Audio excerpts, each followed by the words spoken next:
عليه وعلى آله وأصحابه وإخوانه.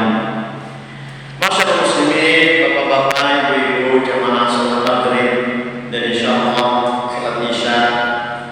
Ya, semoga kita semua senantiasa dirahmati, dicintai, dikasihi dan diridhoi oleh Allah Subhanahu wa taala. Alhamdulillah, di kesempatan yang penuh dengan keberkahan ini patut kiranya kita kembali mengucap syukur kepada Allah atas segala nikmat yang telah dilimpahkan kepada kita semuanya, sehingga alhamdulillah di sore atau di malam hari ini Allah Subhanahu wa taala takdirkan kita kembali bertemu di majelis yang mulia ini dalam keadaan sehat walafiat untuk melanjutkan ikhtiar kita dalam memahami ajaran agama yang mulia ini dengan hadir di majelis ilmu. Dan majelis ini adalah salah satu di antara wasilah bagi kita untuk memperoleh ilmu yang bermanfaat barokah di dunia dan akhirat. Pada saat yang sama tidak lupa kita senantiasa berselawat kepada baginda Rasulullah sallallahu alaihi wasallam. Beliaulah yang telah dipilih, diutus oleh Allah Subhanahu wa taala untuk mengajarkan kepada kita umat manusia, khususnya orang-orang beriman, tentang bagaimana kita menjalani kehidupan di dunia ini, apa yang seharusnya kita lakukan dan apa yang seharusnya tidak kita lakukan. Kita semua berharap bahwa dalam perjalanan hidup di dunia ini kita mengikuti dan menjalani hidup kita di atas petunjuk yang benar, di atas jalan yang benar, sehingga pada akhirnya nanti kita akan mencapai tujuan sebagaimana yang Allah Subhanahu wa taala telah turunkan kepada kita, dan kita semua berusaha untuk itu. Bapak Ibu sekalian, sebelum kita lanjutkan, belum habis bulan Syawal, perkenankan saya menyampaikan taqabbalallahu minna wa minkum, taqabbal ya karim, ya salihul a'mal, kullu 'amin wa antum bi khair. Kita saling mendoakan semoga ibadah, amal saleh dan ketaatan kita di bulan Ramadan semuanya diterima. Para ulama, para salafus saleh disebutkan dalam kitab At-Taiful Ma'arif Ibnu Hajar Al-Hambali atau namanya Ibnu Rajab Al-Hambali, mereka itu para salafus saleh yad'una Allah Ta'ala, berdoa kepada Allah Subhanahu wa taala ayyataqabbal minhu, agar semua ibadah amal salehnya di bulan Ramadan diterima oleh Allah. Selama 6 bulan, sittata ashhur, selama 6 bulan setelah lewat bulan Ramadan, mereka terus berdoa supaya apa? Ibadah dan amal solehnya diterima oleh Allah Subhanahu. Maka ini kesempatan bagi kita terus berdoa supaya apa yang sudah kita tanam di bulan Ramadan benar-benar bisa tumbuh, kemudian mendapatkan hasil yang terbaik di sisi Allah Subhanahu wa taala.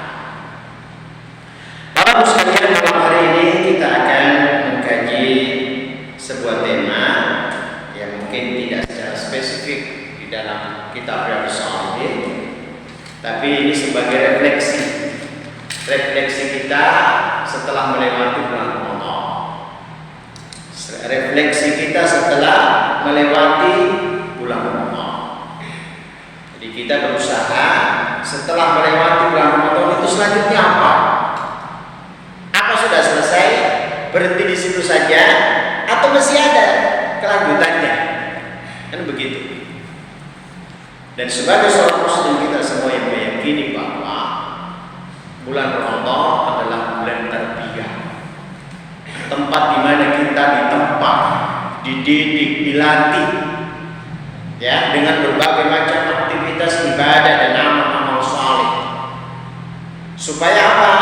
Pertama, supaya bertambah keimanan, ketakwaan kita kepada Allah Subhanahu.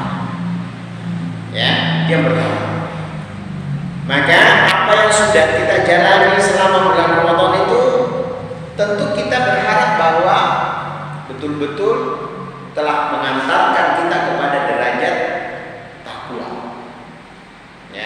derajat takwa. Dan ibaratnya perlombaan atau pertandingan, ya itulah pialanya. Ya, olimpiadenya ahli takwa itu ya Ramadan itu. Pertandingannya, perlombaannya, ya di Ramadan itu sudah. Dan piala yang diraih, kemenangan yang diraih nanti adalah ketakwaan. Ya, maka kita sudah berusaha supaya apa yang sudah kita jalani di bulan Ramadan itu tidak berhenti di situ, tapi terus berlanjut secara kontinu, konsisten, istiqomah di bulan Ramadan. Ya, sebagaimana hadits Rasulullah sallallahu alaihi wasallam yang panjenengan sering dengarkan, Rasulullah pernah bersabda, "Inna ahabbul a'mali ila Allahi adwamuha wa inqal." Sesungguhnya amalan yang paling dicintai oleh Allah itu adalah yang terus menerus, yang ajak, yang kontinu, yang istiqomah, walaupun sedikit, itu lebih dicintai oleh Allah daripada banyak berhenti. Nah, dan alhamdulillah di bulan Ramadan banyak ibadah yang sudah kita kerjakan. Puasa di siang hari, qiyam Ramadan di malam hari, itu masih bisa dilanjutkan. Mungkin puasa-puasa sunnah, ya, mungkin sholat sunnah, minimal sholat witir 3 rakaat setiap malam, minimal di awal malam atau di akhir malam, terserah sesuai kemampuan masing-masing. Sedekah yang jenengan keluarkan di bulan Ramadan itu bisa dilanjutkan setahap demi setahap, sedikit demi sedikit. Ya, kebaikan-kebaikan panjenengan selama Ramadan masih bisa diteruskan, dan itu lebih dicintai oleh Allah Subhanahu. Tadarus, ya, mendengarkan tausiah, melatih dan membina pemahaman beragama kita masih bisa terus dilanjutkan, jangan berhenti. Ya. Kenapa? Karena kalau kita berhenti, nanti termasuk yang disindir oleh para ulama, ya, bi'sal qaum, sejelek-jeleknya umat, sejelek-jeleknya masyarakat. Ya, seolah-olah itu tidak kenal Allah itu kecuali di bulan Ramadan. La ya'rifuna Allah illa fi syahr Ramadan. Seolah-olah tidak kenal Allah kalau kecuali di bulan Ramadan. Padahal yang kita sembah di bulan Ramadan itu juga yang kita sembah di bulan Ramadan, Allah Subhanahu. Maka jangan sampai kita termasuk yang itu. Bapak Ibu sekalian, alhamdulillah setelah melewati Ramadan, kemudian pernah pergi Idul Fitri, liburan, mudik dan sebagainya. Sekarang situasi kembali normal, tapi saya ingin ingatkan, jangan kemudian kita berhenti untuk terus melakukan, menjalankan, melaksanakan, menerapkan kebaikan-kebaikan kita selama ini. Karena kita masih berada di atas sebuah perjalanan. Sebagaimana yang sering saya sampaikan di majelis ini, bahwa kita ini, hidup ini adalah sebuah perjalanan. Kita ini sebenarnya sedang mudik, Bapak Ibu sekalian. Mudik kemana kira-kira? Mudik ke? Kita ini sedang mudik. Mudik kembali ke asal kita. Asal kita di mana? Di surga. Kita akan penduduk surga. Sebenarnya kita ini semua anak keturunan Adam sebenarnya itu Pak Ibu, itu penduduk surga. Cuman karena kesalahan Nabi Adam dan istrinya melanggar larangan Allah, terpaksa kita terusir ke bumi. Betul apa betul? Kita ini terusir. Maka ketika sudah di bumi, ya, seluruh aktivitas yang kita jalani sejak lahir sampai nanti meninggal, kita ini sedang berjalan balik mudik kembali ke tempat asal kita. Ya, jadi seperti itu. Nah, dalam perjalanan balik mudik ini, ya bisa jadi ada orang yang selamat kembali ke tempat asalnya,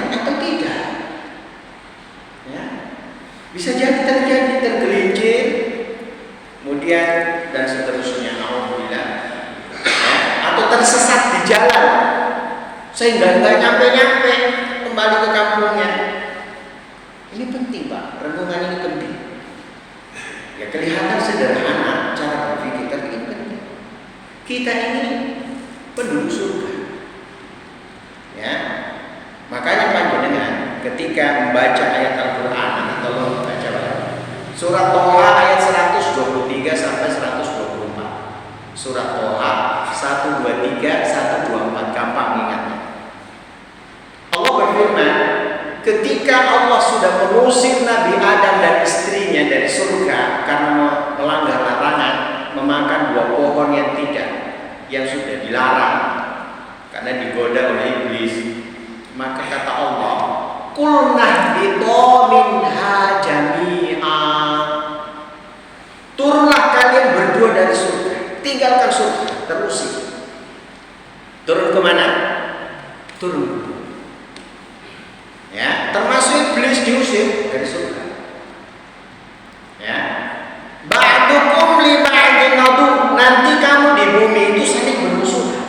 Jadi Allah itu sudah kabarkan bahwa manusia, anak-anak keturunan Adam nanti di bumi itu pasti akan bermusuhan, bertikai, berperang, saling bunuh-membunuh. Kenapa? Karena dua golongan ini tidak akan pernah akur, tidak akan pernah bersatu. Siapa mereka? Satu pembela-pembelanya Allah, yang satu pembela-pembelanya iblis. Gak akan pernah gak pernah akur, pasti bertarung sampai datang kematian menjemput mereka. Jadi dua kelompok ini tidak akan pernah bertemu. Ba'dukum awliya'u ba'd. Yang satu pembela-pembelanya Allah, mendukung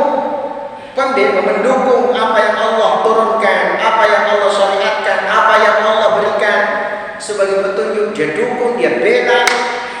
Begitu sebaliknya pembela-pembelanya iblis dari kalangan syaitan dari kalangan jin dan manusia, terus menerus akan datang.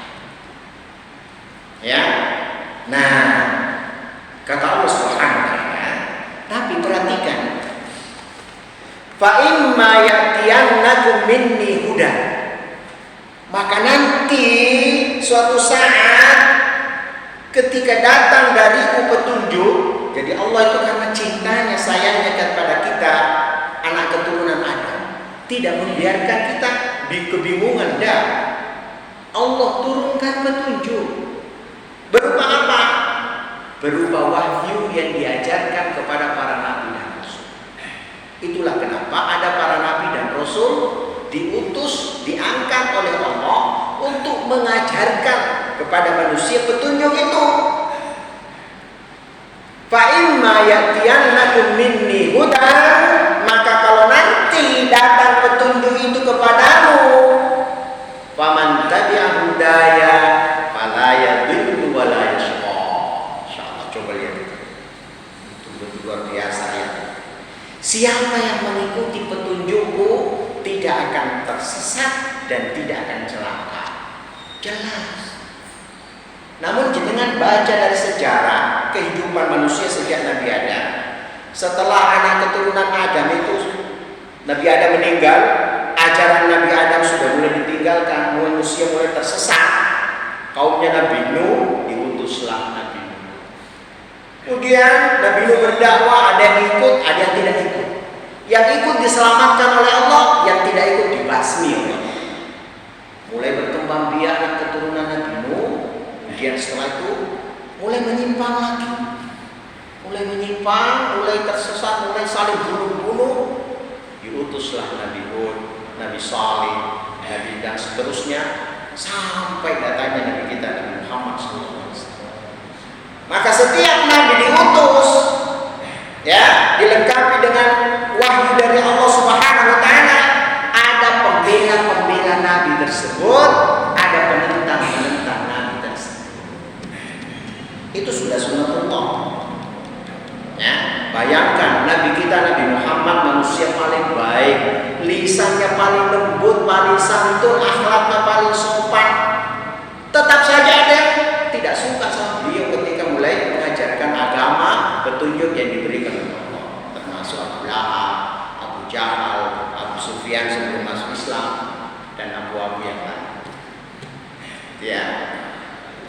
Nah, kalau begitu gimana Ustaz? Apa yang seharusnya kita lakukan? Lihat ayat ini. Fa imma yatiyannakum minni huda faman tabi'a hudaya fala yadhillu wa la yashqa. Maka ketika nanti suatu saat datang petunjuk dariku, siapa yang ikuti petunjuk itu tidak akan tersesat dan tidak akan celaka. Artinya kalau tidak tersesat, dia nanti nyampe ke tujuan. Tapi kalau tidak, kalau dia tersesat, nggak tahu jalan, nggak nyampe ke tujuan. Atau dia celaka di tengah jalan, nggak nyampe ke tujuan. Ibaratnya kita lihat kemarin, ya, ada beberapa kecelakaan di jalan, ya, yang dicamar berapa orang, Skodono, nggak nyampe ke tujuan. Padahal lihatnya mungkin mudik aja. Ini ibarat. Jadi yang harus kita lakukan itu adalah mengikuti petunjuk yang Allah turunkan supaya kita tahu jalan, tidak tersesat dan tidak celaka. Kemudian kata Allah Subhanahu wa taala dalam ayat yang 124, "Wa man a'rada 'an dzikri." Maka barang siapa yang berpaling dari peringatanku, dari petunjukku, tidak mau ikut karena mengikuti perasaan, pikiran, hawa nafsu, kesenangan, tidak mau dia ikut. Jelas-jelas Rasulullah mengajarkan begini, tidak mau dia ikut. Dia tetap mengikuti keinginannya sendiri. Apa yang terjadi? Wa man a'rada 'an dzikri. Siapa yang berpaling, tidak mau mengikuti petunjukku, peringatanku, fa inna lahu ma'isyatan dhanka.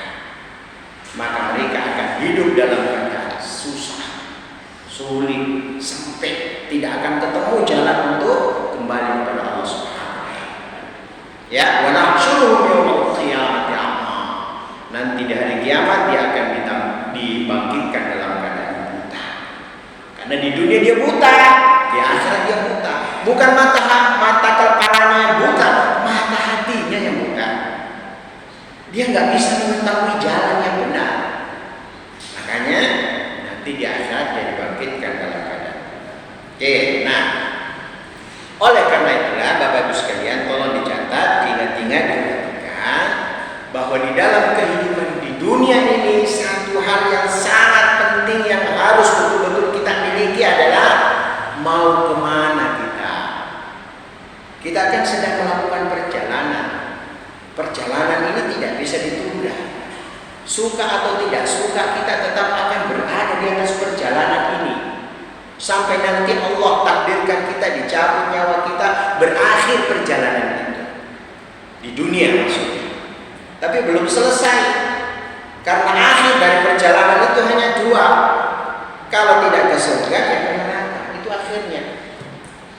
Orang-orang beriman, orang-orang yang meyakini kebenaran yang Allah turunkan, dia pasti cita-cita tujuan akhirnya itu ya masuk surga. Inilah terminal terakhir. Inilah stasiun terakhir. Inilah bandara terakhir. Inilah dermaga terakhir yang kita tuju. Ya. Jadi jangan sampai salah kita. Kalau nggak ada tujuan, misalnya jenengan keluar dari rumah bawa kendaraan motor atau mobil, tidak jelas tujuannya, pasti muter-muter, nggak jelas mau kemana, nggak jelas, nggak tahu mau kemana, akhirnya muter-muter, pokoknya nggak jelas kamu tujuan, itu kan. Maka Allah pandu kita dengan petunjuk yang tadi Allah turunkan. Allah Subhanahu wa taala pastikan, ya, supaya kita ini benar-benar sudah memahami tujuan yang harus kita tuju dalam perjalanan ini. Surat Ali Imran 180.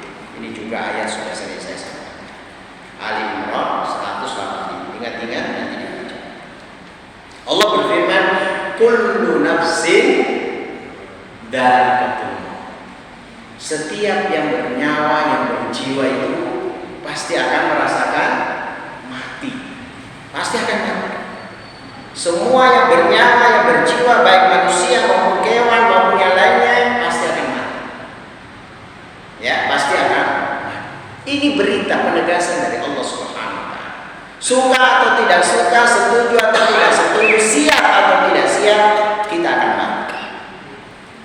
wa innama tuwaffawna ujurahum yaumal qiyamah.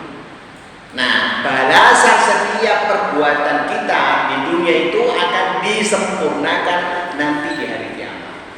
Orang berbuat baik, beramal saleh, nanti akan disempurnakan pahalanya, balasannya di akhirat. Ya, mungkin di dunia dia belum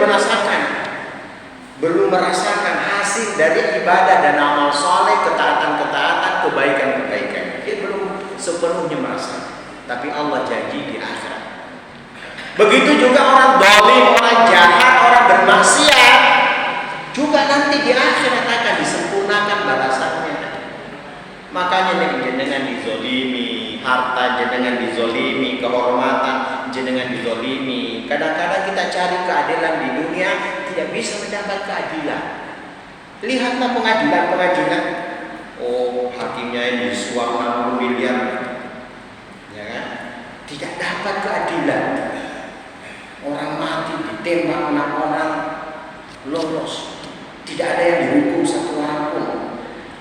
Ya, nampaknya keadilan tidak bisa tegak sempurna di dunia. Tapi wa innama tuwaffawna ujurahum yaumal qiyamah. Di hari kiamat nanti apapun ya, amal-amal perbuatan kita akan dibalas sesuai dengan amal kita itu sendiri. Ini janji Allah. Dan ini tidak akan meleset, ini pasti. Nah, perhatikan. Wa man zuhziha 'anil nar, maka barang siapa yang dijauhkan dari api neraka, diselamatkan dari api neraka, wa udkhilal jannah, dan dimasukkan ke dalam surga, faqad faz, sungguh dialah yang menang, sungguh dialah yang sukses, sungguh dialah yang beruntung. Maka jangan kira orang yang bisa mengakali pengadilan dunia dia bisa menang padahal dia yang salah. Jangan kira dia itu benar, dia itu menang. Tidak, dia kalah itu. Jangan kira orang-orang di dunia bisa mengakali keadilan, ya. Kemudian nanti dimatikan oleh Allah Subhanahu wa taala. Adab Allah sudah menunggunya. Karena keadilan dan pengadilan yang paling adil ya nanti di akhirat. Siapa yang dijauhkan dari api neraka dimasukkan ke dalam surga, itulah pemenangnya. Nah, inilah tujuan kita sebagai seorang muslim. Jangan sampai keluar dari ini. Jangan sampai kita menentukan tujuan kita. Itulah sebabnya di akhir ayat ini ditutup dengan kalimat yang benar-benar kadang-kadang orang tidak paham. Wa mal hayatud dunya illa mata'ul ghurur. Ketahuilah, yakinilah benar-benar bahwa tidaklah kehidupan dunia ini kecuali kesenangan yang menipu. Maka jangan sampai tujuan panjenengan sebatas berakhir di dunia. Karena kalau itu tujuan panjenengan habis, terbatas, notok di dunia, tertipu panjenengan. Ya, nanti di akhirat kita akan mengalami kekecewaan, ya, dan kecewa. Kan ini yang terjadi sekarang. Gak peduli itu akhirat itu surga kayak neraka kayak gak urus, yang penting di dunia senang. Ya, hartanya banyak, jabatannya tinggi, terkenal, kehormatannya, masya Allah, semuanya. Pokoknya yang penting itu urusan akhirat, neraka kek, surga kek, gak urus. Akhirnya benar, karena tujuan hidupnya sudah notok di situ. Padahal Bapak Ibu sekalian, Allah Subhanahu wa taala dalam firman-Nya dalam sebuah ayat menjelaskan kepada kita bahwa ternyata orang-orang kafir yang tidak beriman dimatikan dalam keadaan kafir, dia tuh pengen menebus dirinya. Seandainya dia punya emas sepenuh bumi, dia mau menebus dirinya nanti di akhir. Artinya dia mau bayar berupa emas sepenuh bumi. Seandainya dia punya. Bayangkan ini, saya lupa ya, ya. Makanya kehidupan yang paling berharga itu ketika kita berada di atas petunjuk, berjalan di atas petunjuk, memahami dan mengetahui tujuan kita dan berjalan ke arah tujuan kita, sehingga insya Allah apapun yang kita alami dalam kehidupan ini kita bisa hadapi. Kenapa? Karena sudah ngerti tujuan. Ya. Nah, itulah sebabnya ketika menjalani hidup kita ini di atas sebuah perjalanan, tentu kita butuh yang namanya bekal. Panjenengan yang ke Surabaya, ke Malang, ke manapun, pasti bawa bekal dalam perjalanan. Minimal bawa sarung, uang di dompet atau di ATM minimal. Nanti kapan-kapan atau ada apa-apa habis bekal, bisa mampir di Indomaret, ya beli tambah bekal dalam perjalanan. Maka kita butuh bekal, ya. Dan sebaik-baik bekal kata Allah adalah apa? Takwa. Ya, takwa itulah sebaik-baik bekal dalam perjalanan ini. Itulah kenapa ketika puasa, tujuan yang paling utama yang hendak dicapai dalam puasa itu takwa. Karena takwa itu bekal dalam menjalani hidup. 1 bulan kita lewati dengan puasa supaya takwa kita kuat. 11 bulan setelahnya takwa itu kita butuhkan sebagai bekal menjalani kehidupan 11 bulan setelahnya.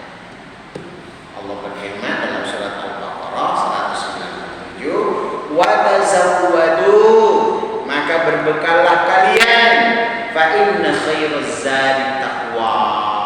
Dan ketahuilah bahwa sebaik-baik bekal itu adalah takwa.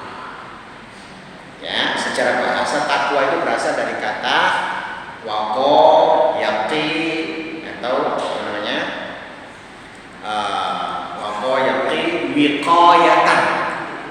Artinya menjaga, melindungi, membentengi, ya, atau apalagi yang semakna dengan menghalangi, melindungi, membentengi, menjaga, menghalangi. Menghalangi siapa? Diri kita. Dari apa? Apa-apa yang bisa mencelakakan kita. Itulah takwa. Maka kita terlindungi dari perbuatan-perbuatan dosa yang melanggar perintah-perintah Allah, syariat Allah, supaya tidak celaka. Itu namanya takwa. Selama 11 bulan ke depan kita menjalani hidup, kita butuh takwa itu. Kita bentengi diri kita, kita lindungi diri kita, ya, kita halangi segala macam yang bisa mencelakakan. Sini Pak, rahasianya itu di sini. Ya. Nah, itulah sebabnya panjenengan mungkin sudah pernah dengarkan suatu saat Amirul Mukminin Umar bin Khattab radhiyallahu taala anhu, dan atsar ini diriwayatkan oleh putra beliau yaitu Abdullah bin Umar radhiyallahu taala anhu. Suatu saat bertanya kepada sahabat yang lain namanya Ka'ab atau Ubay bin Ka'ab radhiyallahu taala. Ubay bin Ka'ab, "Wahai Ubay, wahai sahabat, apa sebenarnya arti takwa itu?" Maka Ubay tidak menjawab langsung, malah dia balik tanya, "Ya Amirul Mukminin, apakah panjenengan pernah berjalan di sebuah jalan di mana di situ banyak duri?" "Oh, pernah."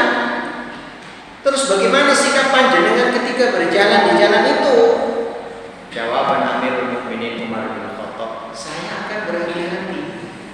Saya akan waspada. Jangan sampai saya menginjak duri. Tentu saya akan kesakitan." Kan begitu. Nah, itulah makna takwa.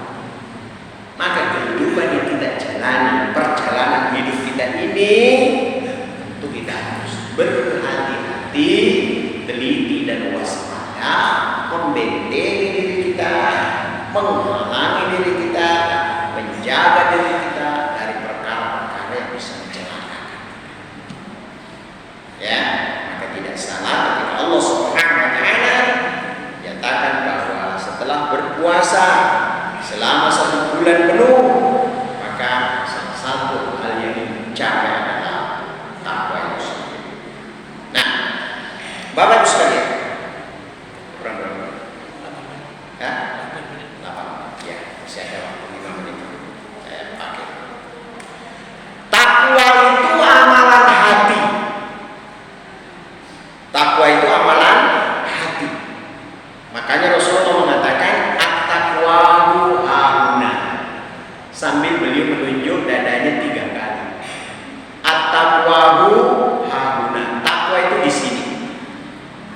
Namun yang namanya takwa bukan hanya sekedar wacana, tetapi ia lahir dalam bentuk ucapan dan perbuatan, terimplementasi dalam kehidupan.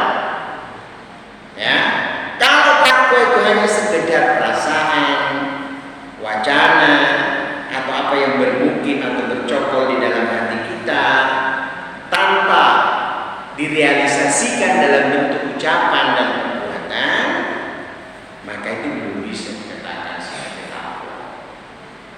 Ya, itulah sebabnya setelah kita melewati Ramadan, perjalanan selanjutnya kita implementasikan, kita wujudkan, kita terapkan takwa itu dalam kehidupan. Baik hubungan kita kepada Allah dalam bentuk ibadah, amal saleh, ketaatan, menjauhi segala perkara yang dilarang, diharamkan oleh Allah, maupun diimplementasikan dalam hubungan kita dengan sesama manusia.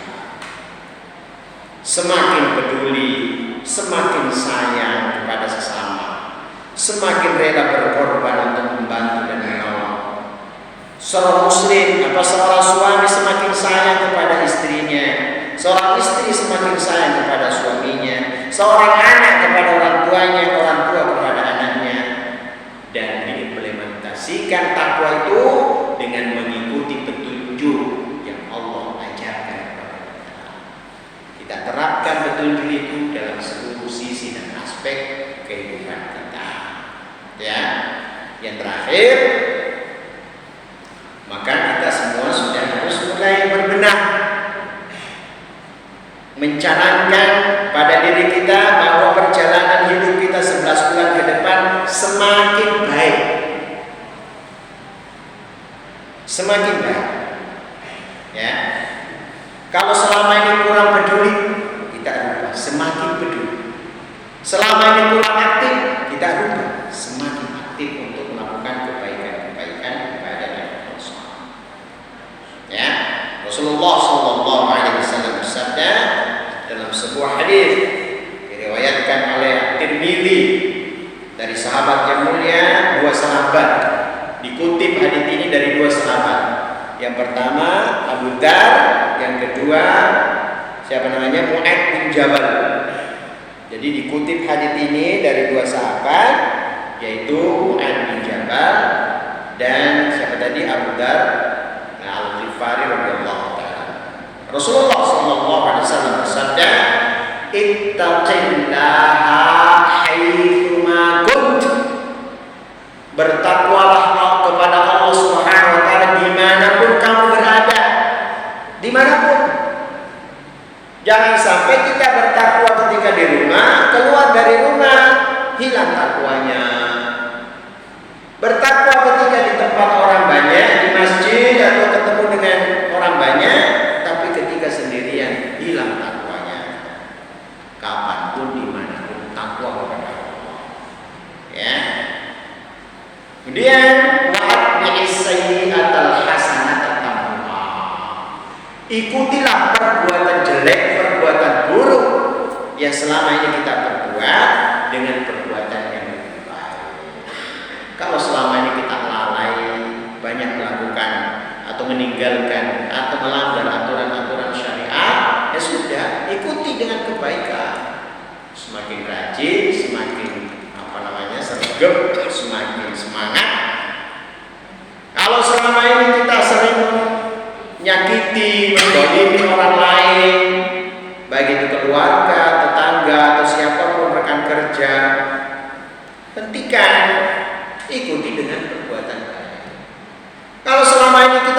berbuat dosa, berhenti, bertaubat, kembali kepada Allah, banyak beristighfar. Jadi wa atbi'is sayyi'atal hasanata tamhuha. Sehingga keburukan-keburukan tadi itu akan terhapus dengan kebaikan-kebaikan. Kemudian yang ketiga, khaliqun nas bi khuluqin hasan. Bergaullah dengan manusia dengan akhlak yang baik. Insyaallah ini nasihat yang sangat berharga dari Rasulullah sallallahu alaihi wasallam. Maka merefleksi Ramadan yang baru saja berlalu, ayo sama-sama kita menata hidup kita di atas petunjuk Allah Subhanahu wa taala. Pastikan tujuan hidup kita berjalan menuju ke tujuan itu dengan cara mengikuti petunjuk yang Allah turunkan. Kemudian kita tata hidup kita semakin baik, ya, semakin sholih, semakin semangat untuk melakukan ibadah dan amal saleh. Cukup ya? Alhamdulillah. Ada yang mau didiskusikan? Silakan.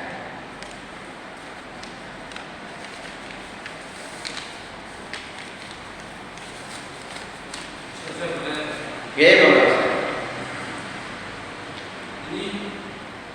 ini kita semuanya pernah mendengar.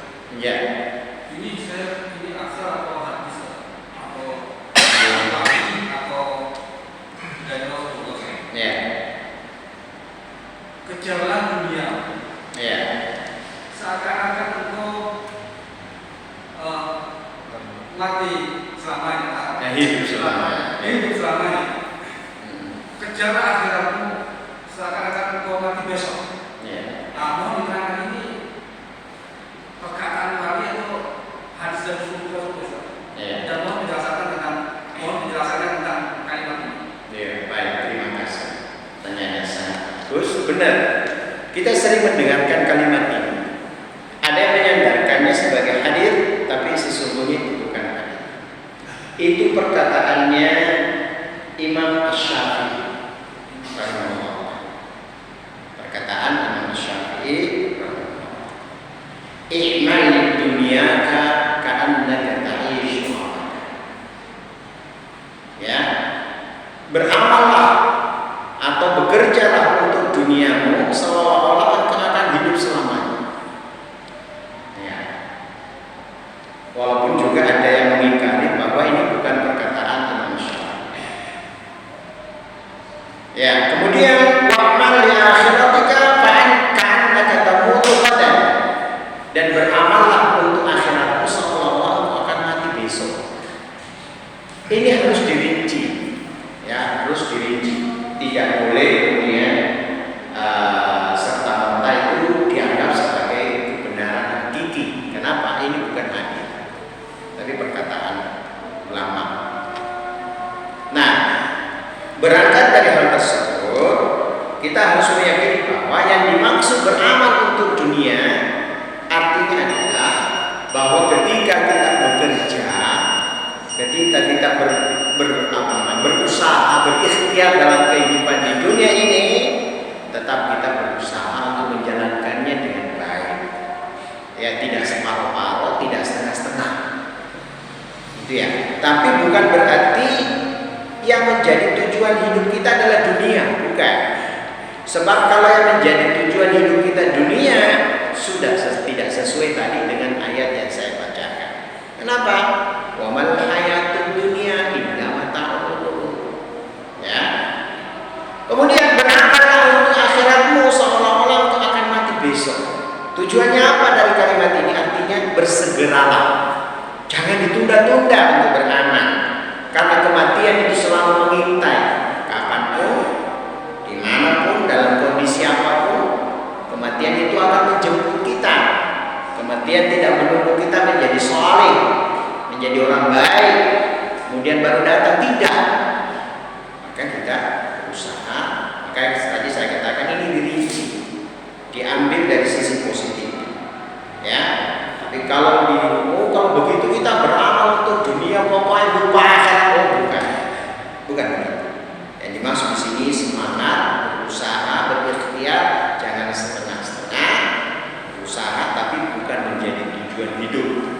Dunia bukan tujuan akhir.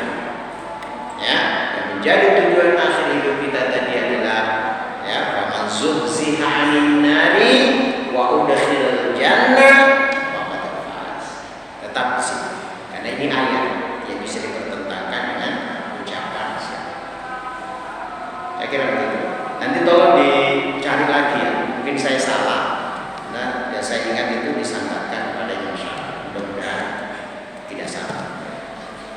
Barakallahu fikum wa jazakumullahu khairan atas perhatian Bapak Ibu sekalian. Semoga menjadi ilmu yang bermanfaat pada kami dunia dan akhirat. Mohon maaf kepada karena kita tutup dengan doa majelis. Allahumma wa bihamdika asyhadu an la ilaha illa anta astaghfiruka wa atubu ilaik. Wassalamu alaikum warahmatullahi wabarakatuh. Waalaikumsalam.